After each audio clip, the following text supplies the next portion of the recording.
¿Cómo están todos ustedes, a los que nos ven? Hoy tenemos un programa especial, nos acompaña la licenciada Paola Estefanía Muñiz Lupián, quien nos va a hablar acerca del nuevo Código de Procedimientos, bueno, el nuevo Código Familiar Nacional.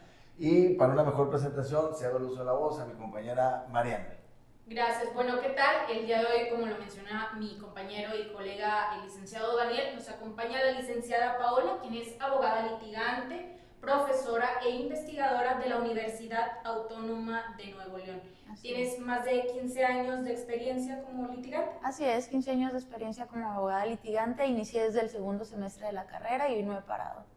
El día de hoy, pues si bien no vamos a abordar una sentencia como en algunos de nuestros otros capítulos, vamos a abordar un tema que es muy relevante y trascendental, esto en materia civil, que incluso pues es la materia de la tesis doctoral que está abordando la licenciada Paola, del cual nos va a compartir esto sobre la buena fe en materia civil. Licenciada Paola, ¿nos pudiera hablar un poquito de este tema? Principalmente, bienvenida a este podcast. Muy bien, muchas gracias por la invitación y bueno, principalmente empezamos por el título de mi tesis de doctorado, se llama Civilidad en el Juicio Civil Contemporáneo y tiene que ver con establecer el deber ser ideal del proceso en el juicio civil en la contemporaneidad.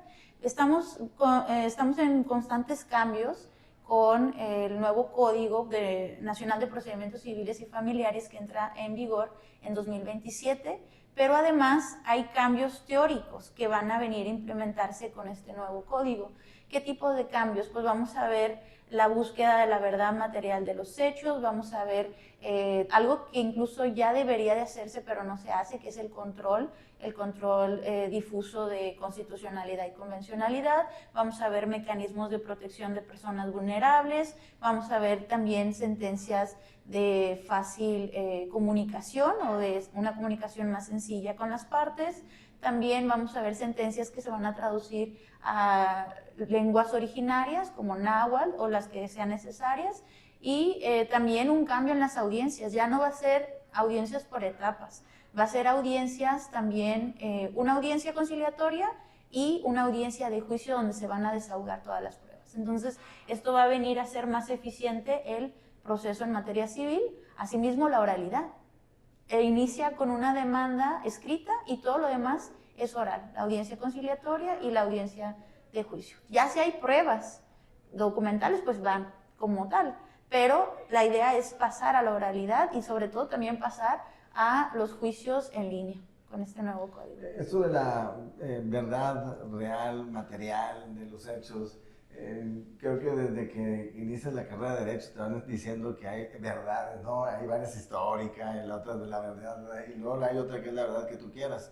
Entonces, eso obviamente es una cuestión mal para el propio sistema de justicia en donde estamos, porque pues, no es para tener varias verdades, solamente es una, y sobre eso tendría que resolver el juez en base a las pruebas y con base en sus estudios y todo el contexto que lleva el procedimiento.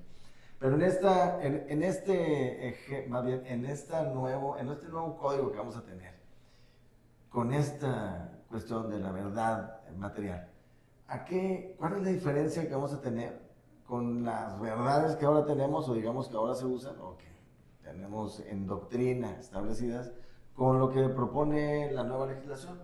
Bueno, antes de entrar de lleno a cómo se entiende la verdad material y qué diferencia hay entre una y otra, tenemos que establecer que además del cambio de solamente el código, pues hemos tenido cambios a partir de los derechos humanos. Y este cambio ha sido un cambio en la interpretación de la teoría de Estado y en la interpretación de la teoría del derecho y del proceso. Entonces, anteriormente teníamos un derecho positivista, ahora tenemos un derecho pospositivista, a partir de los derechos humanos. Para la gente que nos está escuchando y no tenga mucho contexto, esto es muy ¿qué es esto? Técnico jurídico. ¿Qué es derecho positivista y qué es derecho después?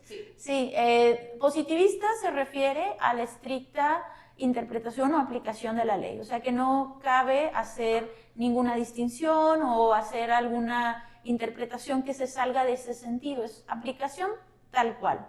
Mientras que en el pospositivismo se va a tomar en cuenta cuestiones como sí la ley, pero además se agrega una integración de otros tipos de normas de otra naturaleza, además de la ley, principios y garantías, donde dependiendo el caso en concreto o la equidad, pues se va a aplicar mayor o preponderantemente un principio. Si es mejor o más protector o genera más paz en un conflicto, se va a aplicar el principio o se va a aplicar la garantía. La más benéfica. La más benéfica, principio pro persona. Sí, en materia penal se puede traducir al principio pro persona, que es aplicar la ley que más favorece a la persona imputada. Así es, ahora también en materia civil, que es algo controversial o fue algo controversial, porque pues tenemos en cuenta que materia civil es privada. Y retomo, o sea, el cambio del Estado, de un Estado a otro. Cuando se empieza a hacer las constituciones en el siglo XIX y siglo XX, estamos pasando a un Estado liberal tras el Estado monárquico absolutista. Y esto es importante porque dependiendo del tipo de Estado que se tiene, se imprime diferente ideología al derecho o diferente forma de verlo y también al proceso. Entonces, la idea de ese Estado liberal era un Estado de mínima intervención para quitarse todo ese peso que traían cargando del rey juez, el que tenía mayor preponderancia. Entonces, en ese contexto determinado, la función era esa, quitarle tanto peso al Estado, ya sea aunque fuera por una sociedad civil, que ya no fuera una monarquía, era no darle tanto peso a las autoridades como tal.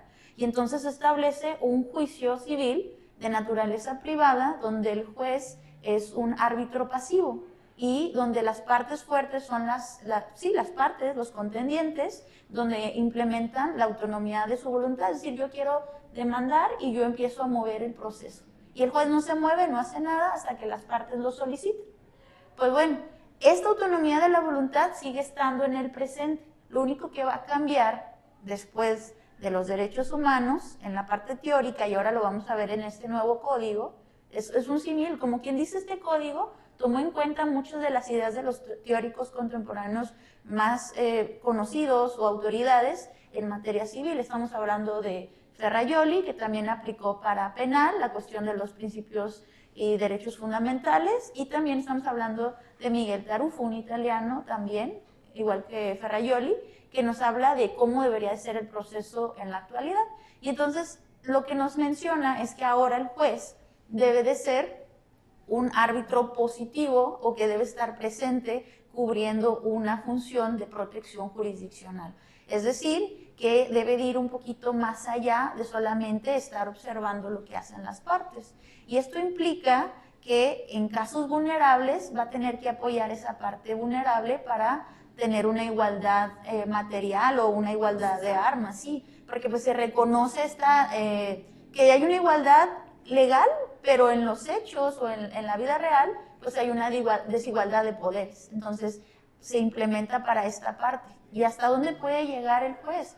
Y retomo a la pregunta inicial, que era la verdad material de los hechos. El juez tiene ahora, con este nuevo código y con esta nueva teoría, la capacidad de pedir pruebas para mejor proveer. O sea, la idea es de que trate de integrar con todas las pruebas que le ofrecen las partes, más las que él puede solicitar de oficio, una verdad más completa o tratar de acercarse lo más posible a cómo realmente ocurrieron los hechos y entonces de ahí determinar su sentencia. La verdad real. Sí, lo más posible. Sabemos que es muy complicado llegar, la única forma sería teletransportarnos a ese momento y verlo. Sí, es imposible, pero hay una manera en determinado juicio en específico, a lo mejor pedir alguna pericial que no ofrecieron, a lo mejor pedir documentales en registros públicos que tampoco se ofrecieron. Si el juez tiene esa capacidad, lo tiene que hacer para completar la información, porque esta verdad material va a ser la condición de legalidad y de justicia de las sentencias en el derecho procesal civil contemporáneo. Entonces, esto ya se hacía en otras materias como la familiar, como inclusive la laboral. El agregarlo a la materia civil, en donde pues, obviamente rige la cuestión de las partes como quienes tienen ese encargo de accionar, no genera esta desigualdad procesal, sino es al revés, se acerca a la justicia. Así es. De hecho, en el Código Nacional de Procedimientos Civiles y Familiares menciona, no recuerdo el número del artículo, pero menciona que incluso en la cuestión de rebeldía, cuando alguien no contesta la demanda, en el anterior sistema perdía prácticamente por default, se tenía contestando en sentido negativo y se tenía por probado a favor de la parte que demandaba. Y ahora no. Que era como se decía anteriormente, se estaba haciendo de delito, no quiso comparecer, no quiso como ajustarse a algún procedimiento. Ajá. Porque pues algo esconde. Algo esconde y entonces pues ya se iba, como digo, por default y le daban la sentencia favorable al que sí estuvo al pendiente del proceso, al actor. Ahora no, en este nuevo código se menciona que si la parte demandada no contesta, de todas formas la parte actora tiene que probar los hechos, tiene que probar la verdad material de lo que aconteció, y si no lo logra, pues no hay una sentencia favorable. O sea, no te separan las cargas procesales. ¿Cómo? O sea, la carga procesal en el sentido, bueno, la carga procesal, ¿quién tiene que probar qué dentro de la contienda? Es forzosamente para el actor. Tiene que forzosamente probar su acción. Sí, tiene que probar. El actor tiene que probar forzosamente, pase lo que pase. Y el demandado igual tiene esa carga de defenderse, pero todavía el proceso permite ir más allá. Ahora, ya tiene una función también el juzgador, una función social que se establece según la doctrina por una necesidad de complementar un sentido de justicia. Que ya no sea un proceso donde medianamente se tenga un indicio, un conocimiento y se tenga una sentencia con una verdad formal y una sentencia formal, que sea materialmente con seguridad jurídica, pero que no esté apegada a lo que realmente aconteció. O sea, es todo un cambio de paradigma o todo un cambio de interpretación del derecho del Estado liberal al nuevo Estado constitucional, social y democrático de derecho. Se adoptó un poco como lo que se lleva a cabo en el Código Nacional de Procedimientos Penales, que es básicamente el que acusa tiene la carga o la responsabilidad de probar, que pues como bien lo mencionas anteriormente en el Código Civil pues no se establecía así.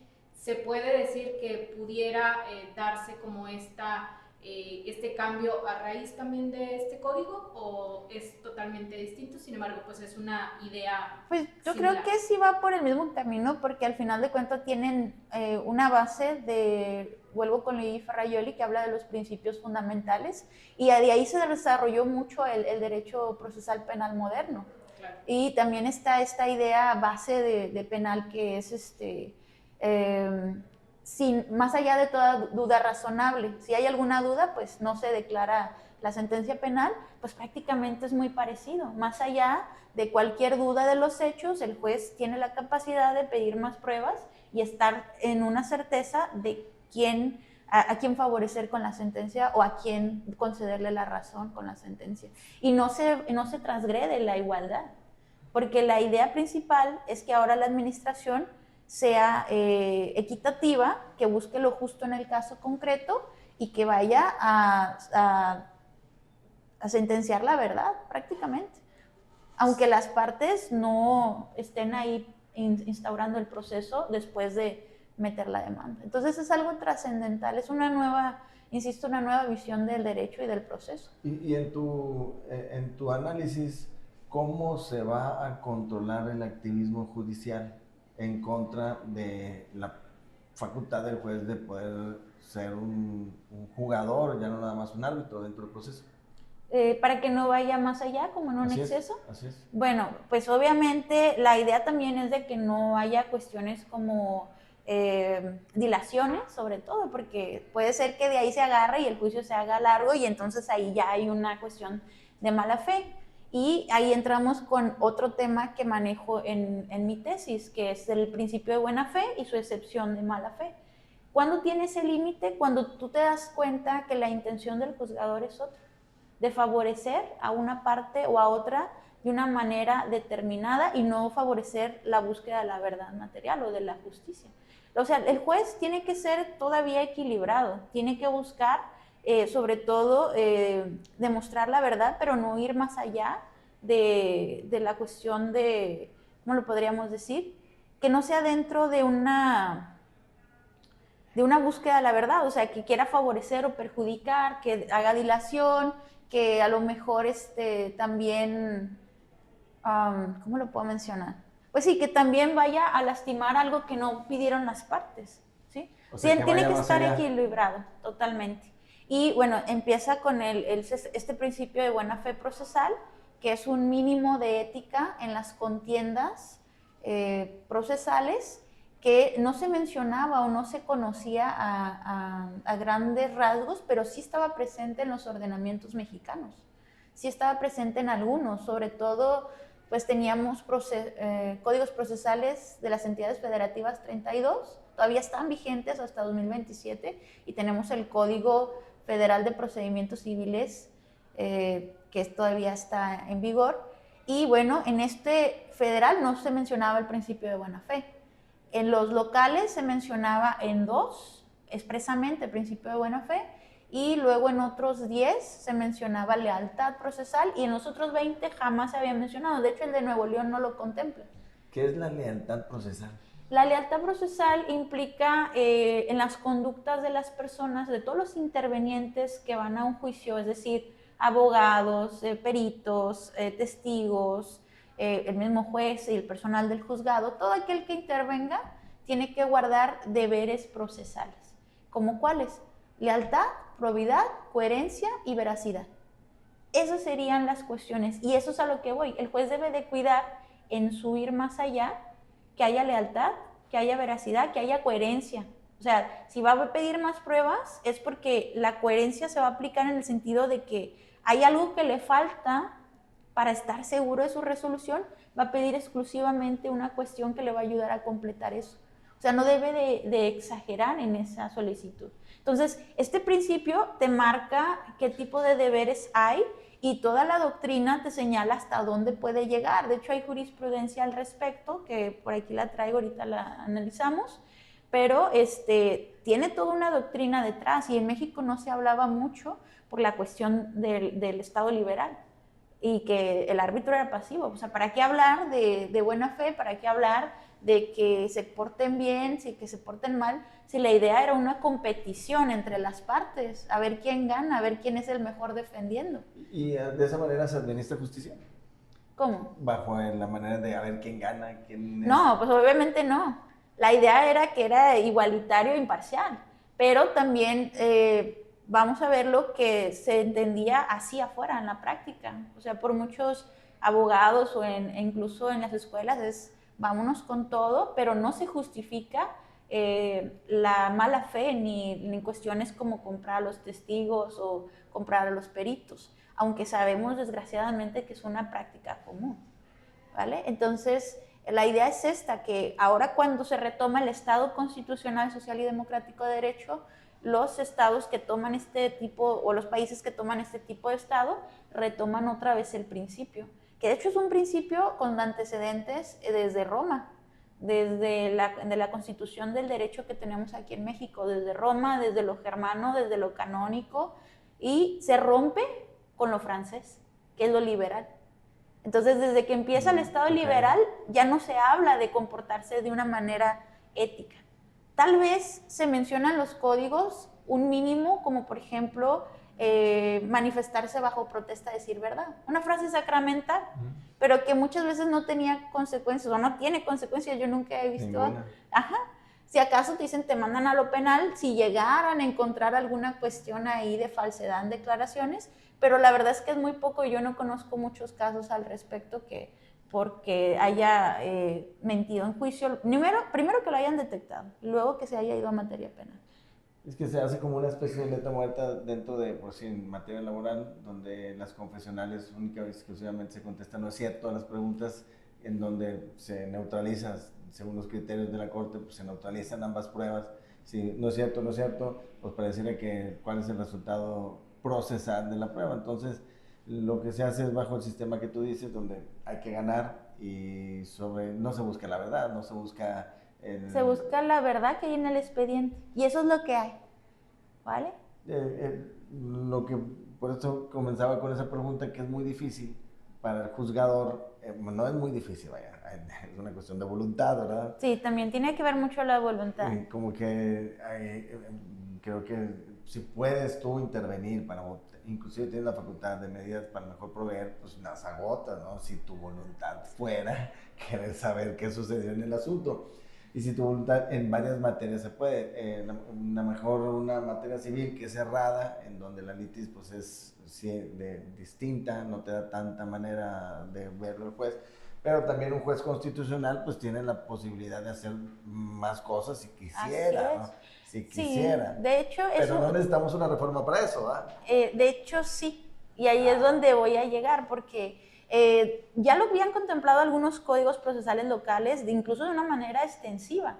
En Coahuila había un registro, o se menciona un registro de detección de las personas que actuaran con mala fe, es decir, mentir y todas estas cuestiones negativas, maliciosas. Y entonces si los detectaban, había un registro de estas personas, reincidían y había sanciones. De hecho, la teoría menciona sanciones y esto es un principio que está en otros países como España, como Italia, Portugal, y también está en países latinoamericanos como Uruguay, Colombia, Chile, Argentina, Costa Rica, donde las sanciones son desde multas, amonestaciones verbales, sanción de gastos y costas. Aquí en México la mayoría de los estados decía pierdes y te doy gastos y costas, pero había otros que mencionaban que se iba a revisar la conducta dentro del proceso, si había sido dilatoria, si había contradicciones, ahí vamos con los deberes, se detecta con lealtad, probidad, veracidad y coherencia. Si había incoherencias, que solicitaban una cosa y después se desistían, o obviamente hay que analizarlo en el caso concreto, pero si se analiza la conducta y se encuentra que buscaban la manera como de brincarse el proceso, de mentir o sacar provecho, se condenaba a gastos y costas. Si no, no. Porque al final de cuentas las personas van a defenderse. ¿Por qué condenar solamente por irte a defender gastos y costas si todo el proceso actuaste diligente, aunque perdiste? Y es una lógica que a mí me parece muy interesante. No condenar por irte a defender, aunque no te dieran la razón. Entonces, otro tipo de sanciones que se mencionan es responsabilidad civil, daños y perjuicios. En los códigos procesales que todavía están vigentes en alguno que te mencionó, lo tenían así, y además sanciones diferenciadas. Sanciones tanto para las partes como para los abogados, para los peritos, para los testigos y para el personal del juzgado. Entonces, viene este nuevo código con muchas mejoras, pero en esta cuestión del proceso de buena fe hay un retroceso.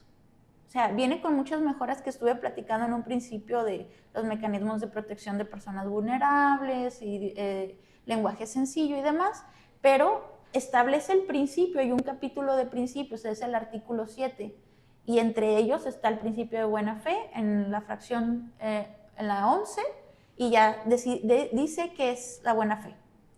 Pero tú empiezas a buscar en el código, ya no hay sanciones, ya no se menciona otra vez, se establece como un principio muy bonito, pero todo lo que se había avanzado en la cuestión de los códigos locales, unos más avanzados que otros, acá ya no se retomó. Se deja en el deber ser. Sí, se deja en un principio muy bonito y sin dientes prácticamente. Para los que no son abogados, ¿qué es un principio en el derecho? Muy buena pregunta.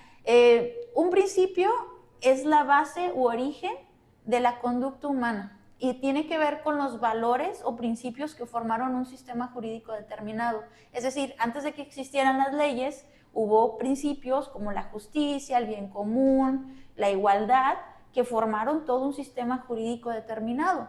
Pero igual, vuelvo a lo mismo, en el sistema anterior se estableció que lo más importante era la ley determinada, o sea, no te salgas de aquí, y aplicarla concretamente también para evitar la cuestión de activismo del juez, pero pues les digo, es un contexto determinado saliendo de un absolutismo tremendo de los reyes, y pues se dieron cuenta de que esto no funcionaba, o sea, se dieron cuenta a partir de la Segunda Guerra Mundial y el genocidio que hubo en Alemania, de que existe el derecho injusto, mejor dicho, la ley injusta, y que esa ley injusta va en contra de los principios, o sea, es ir en contra de la vida, es ir en contra del bien común y de la igualdad.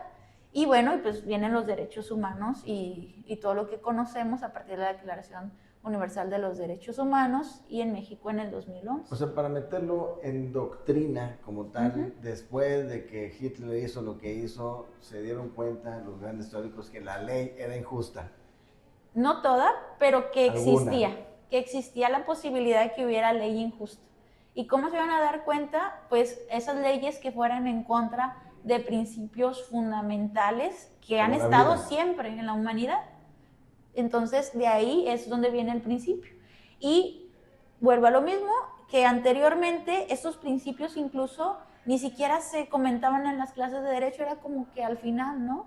Y se mencionaba que primero, todavía está en el artículo 14 constitucional, la legalidad civil, que se va a resolver las sentencias con la letra de la ley, luego la interpretación, y si no hay nada, si hay una omisión, entonces los principios. O sea, todavía ese artículo está retrasado. Ya el principio, ahorita vamos a ver que en el nuevo código ya avanzó. Va a ser más progresista en este sentido, porque es el artículo 170 del nuevo código, menciona que se va a aplicar en la sentencia la ley o los principios, pero ya no es algo, primero la ley, principios, y ya hasta el último y cuando no haya nada el principio. Ahora es, si el principio es más protector y además garantiza una solución más pacífica de las controversias, puedes brincarte a aplicar el principio y no esperar esa graduación de primeramente la ley y luego la interpretación y luego los principios. O sea, no ocupo el método para primero de la manera interpretativa,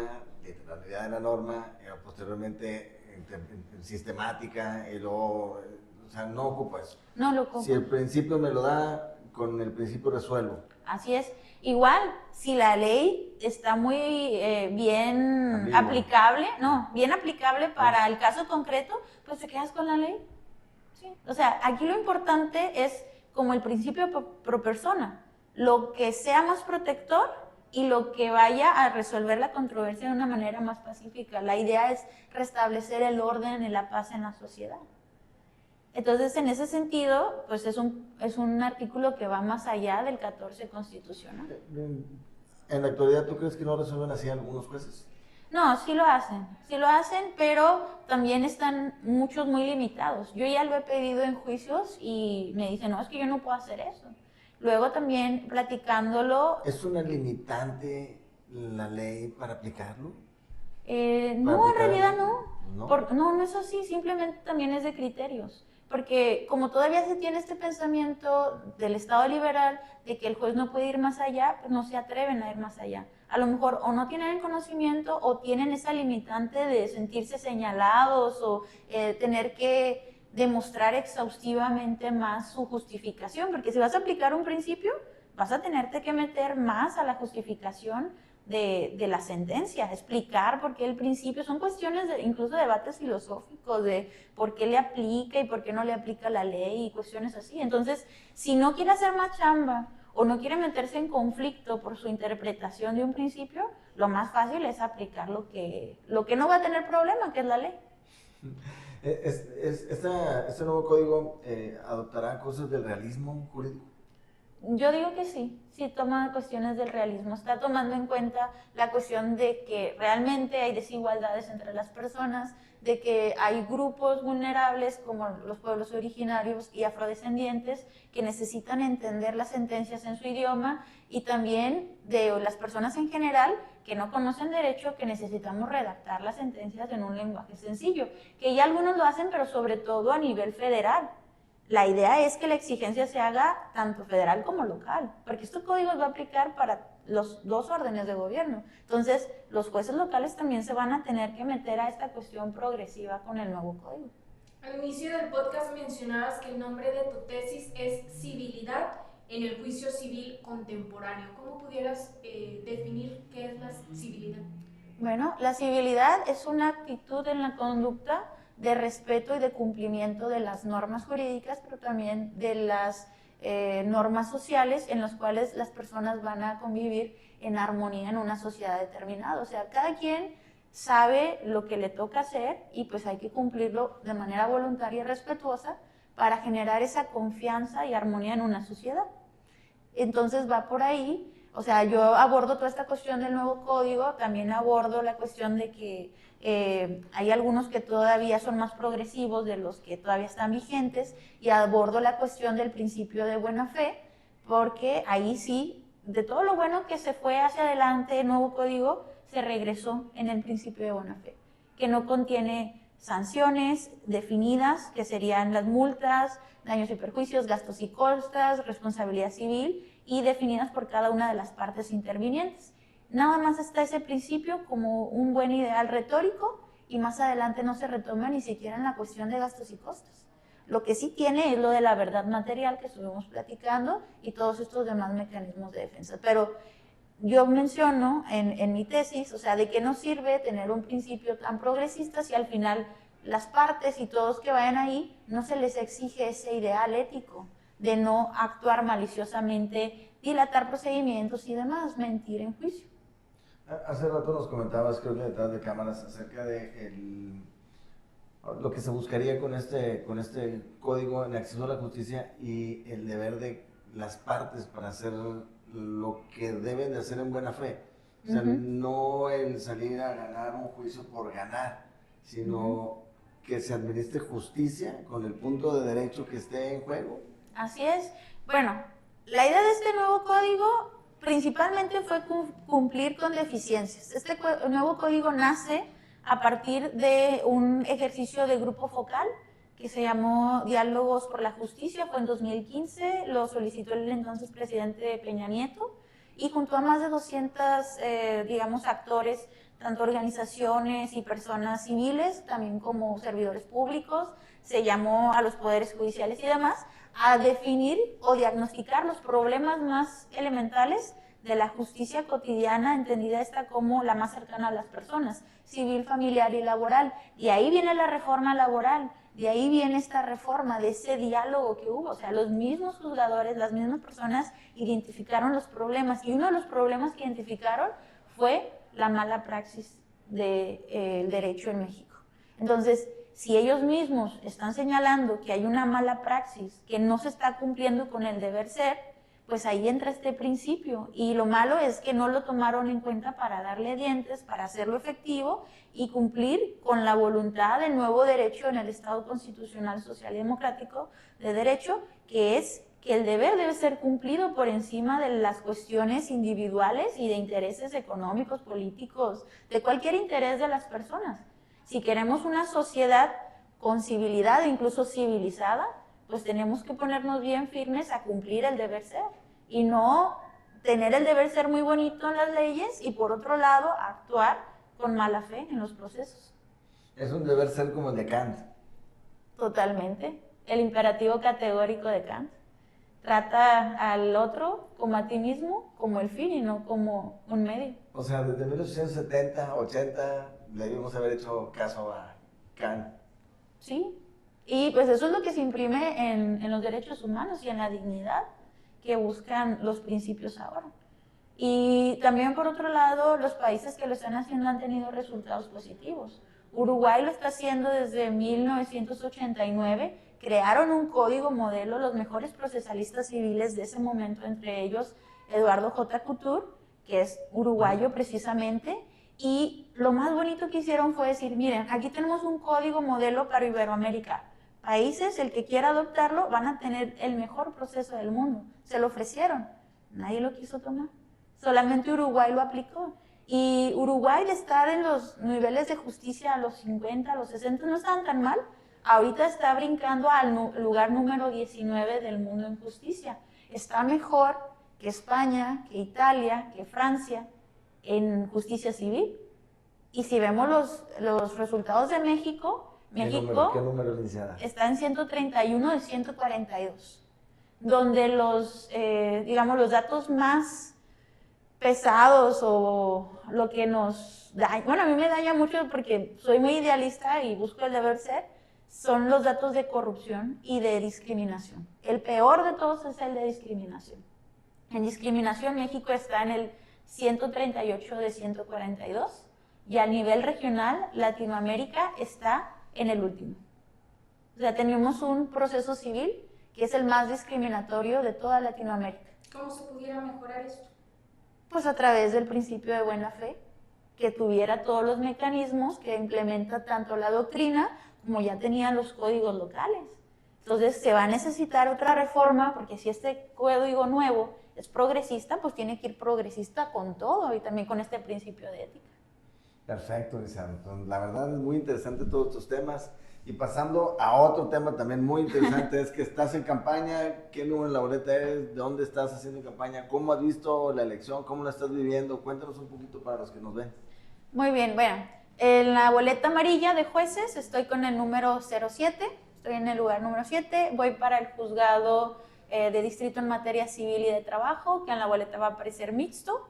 Entonces, espero que ya conozcan la boleta, y si no, va a tener diferentes colores. Empieza por el color naranja, el rojo, y luego está un azul. Ese azul es el del mixto, o sea que ahí le van a colocar el 7, quien quiera votar por mí. Y pues voy a ser electa en el Distrito Judicial Electoral 1, que corresponde a Monterrey Poniente o del lado oeste, a Santa Catarina, García Escobedo y San Pedro Garza García.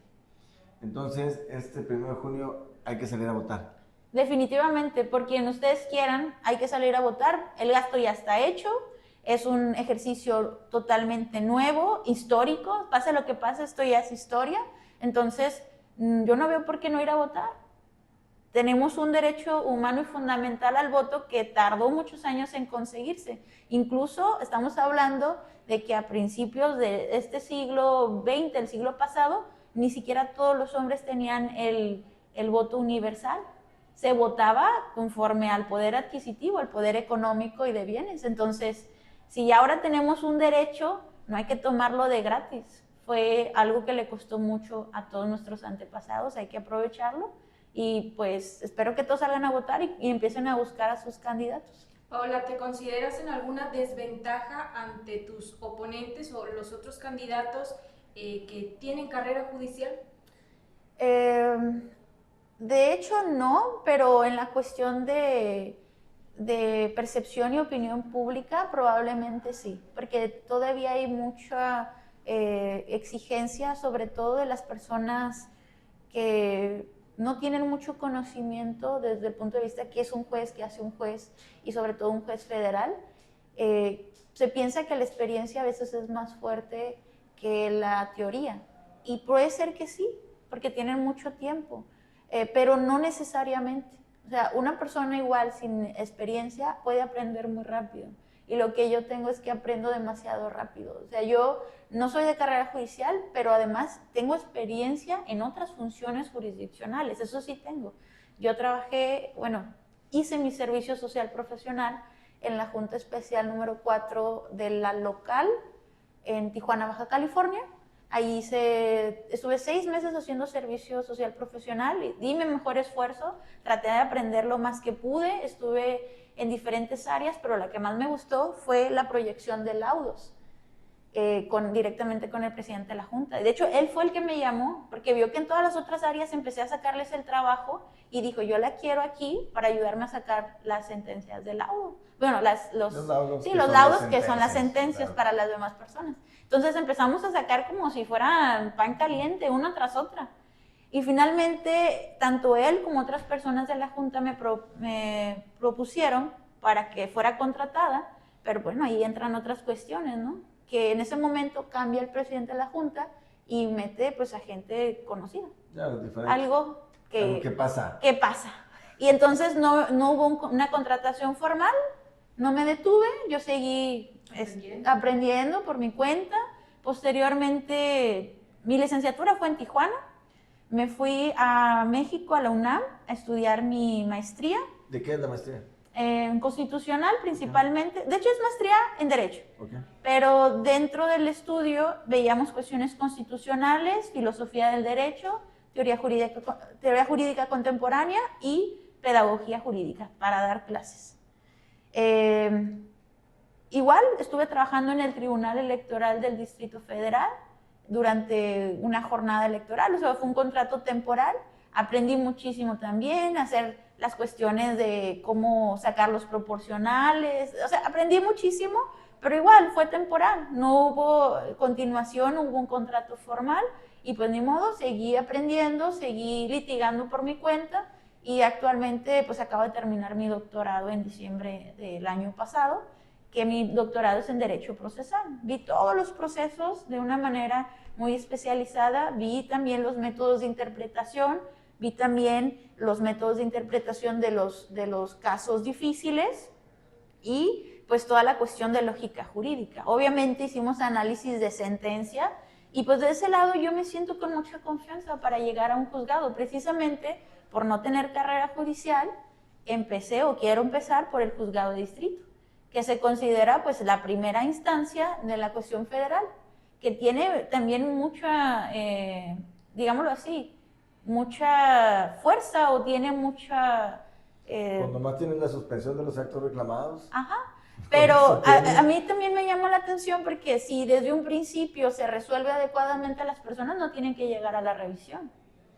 Dependerá, claro, claro. Así es, entonces yo por mi experiencia como litigante y en experiencia incluso personal, o sea, de juicios que he llevado de mi familia, he metido amparos y luego me los desechan o me los sobresean.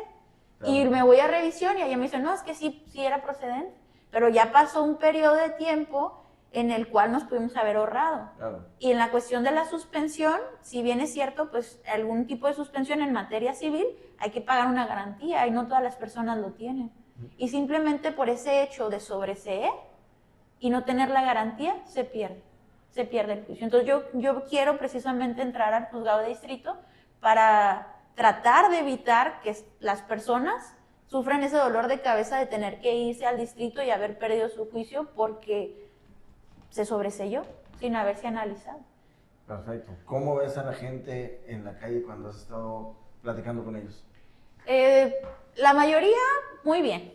Me ha ido muy bien, la verdad, no tengo queja. La gente ha sido muy amable, muy empática, ha sido también de mucha ayuda.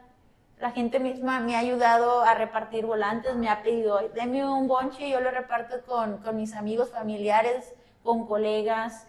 He tenido una recepción, la verdad, muy increíble, que yo nunca había estado en campaña de nada, o sea, toda mi vida, tanto abogada litigante, estas cuestiones que les platiqué de práctica jurisdiccional y de investigadora y maestra. O sea, es una de mis pasiones, la investigación jurídica. Me encanta encontrar los problemas. Se ve. Sí, me encanta encontrar los problemas y proponer soluciones, porque, por ejemplo, este tipo de problema que abordé en la plática, siempre lo planteaba con mis maestros y me decían, no, es que es un problema muy complejo, lo de la corrupción y lo de la discriminación, que nunca va a cambiar. Y digo yo, ¿cómo que no? Y encontré un mecanismo que está aprobado en los países que son más considerados, o que son considerados los más democráticos y de mejor justicia del mundo. Si ellos pueden, ¿por qué nosotros no? Es muy interesante todo el tema que compartes, la verdad es y pensar que Uruguay tiene los mejores niveles de justicia, es la verdad bastante alentador, porque relativamente en un tiempo corto, como dices, 30 años de estar aplicándola, y bueno, creo que si este código que se viene contempla parte de estas modificaciones en términos de lo que hizo Uruguay, pues entonces esperaremos que tengamos muy buena fortuna, ¿no? De aquí a un futuro no a mediano plazo. Así es, y por otro lado también se necesita una mejora en la educación de la carrera de Derecho. Hacer a los abogados responsables sociales, no solamente ir tras la cuestión económica y de ganar para mi cliente. Ser actores sociales responsables que ayuden a cerrar esa brecha entre el deber ser y la práctica. Pues esta parte es una reforma hacia todos los sistemas de educación de derecho, ¿no? Hacia todos los... niveles. Así es.